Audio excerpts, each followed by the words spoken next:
स्वाध्याय कक्षा 10वीं हिंदी कविता 11वीं कृषक गान। सूचना के अनुसार कृतियाँ कीजिए। संजाल पूर्ण कीजिए।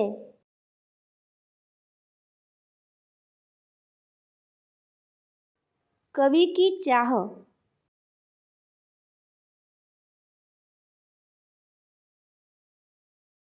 कृषक की संतोष की भावना और अभिमान पर मान करना। मनुष्यता के ध्वज के नीचे कृषक का आह्वान करना। एक एक कण जोड़कर कृषक के लिए नीड़ का निर्माण करना। विश्व के पालक कृषक के लिए नव सृष्टि का निर्माण करना।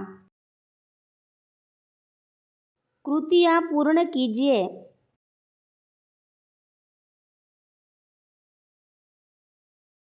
कृषक इन स्थितियों में अविचल रहता है।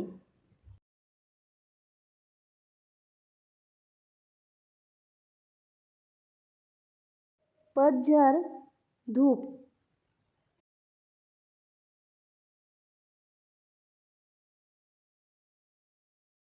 कविता में प्रयुक्त ऋतुओं के नाम।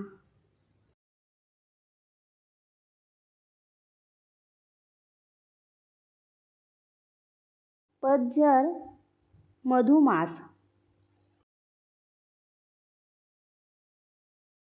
वाक्य पूर्ण कीजिए। कृषक कमजोर शरीर को पत्तियों से पालता है। कृषक बंजर जमीन को अपने खून से सींचकर उर्वरा बना देता है।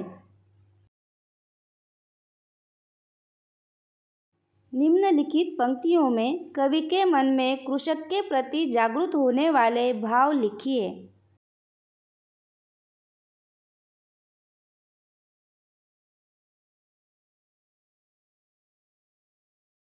पंक्ति भाव। आज उस पर मान कर लूं, अभिमान। आह्वान उसका आज कर लूं, मानवता। नव सृष्टि का निर्माण कर लूं, सृजनशीलता। आज उसका ध्यान कर लूं, आदर। कविता में आए इन शब्दों के लिए प्रयुक्त शब्द हैं निर्माता, सृजक। शरीर, तन। राक्षस, असुर। मानव, मनुज। कविता की प्रथम 4 पंक्तियों का भावार्थ लिखिए। कविता की प्रथम 4 पंक्तियाँ। हाथ में संतोष की तलवार ले जो उड़ रहा है, जगत में मधुमास उस पर सदा पतझर रहा है। दीनता अभिमान जिसका, आज उस पर मान कर लूं, उस कृषक का गुणगान कर लूं। कृषक के अभावों की कोई सीमा नहीं है, परंतु वह संतोष रूपी धन के सहारे अपना जीवन व्यतीत कर रहा है। पूरे संसार में कैसा भी वसंत आए, कृषक के जीवन में सदैव पतझड़ ही बना रहता है।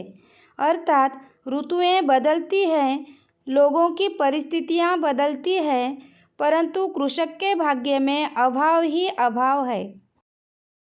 ऐसी दयनीय स्थिति के बावजूद उसे किसी से कुछ मांगना अच्छा नहीं लगता। वह हाथ फैलाना नहीं जानता। कृषक को अपनी दीनहीन दशा पर भी नाज है।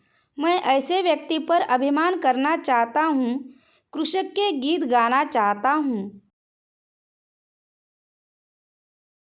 निम्न मुद्दों के आधार पर पद्य विश्लेषण कीजिए। रचनाकार कवि का नाम दिनेश भारद्वाज। रचना का प्रकार गान। पसंदीदा पंक्ति। हाथ में संतोष की तलवार ले जो उड़ रहा है।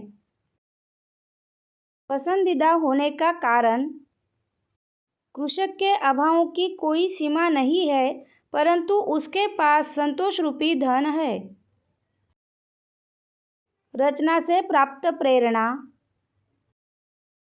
कृषक दिन रात परिश्रम करके संपूर्ण सृष्टि का पालन करता है। हमें उसके परिश्रम के महत्व को समझना चाहिए, उसका सम्मान करना चाहिए।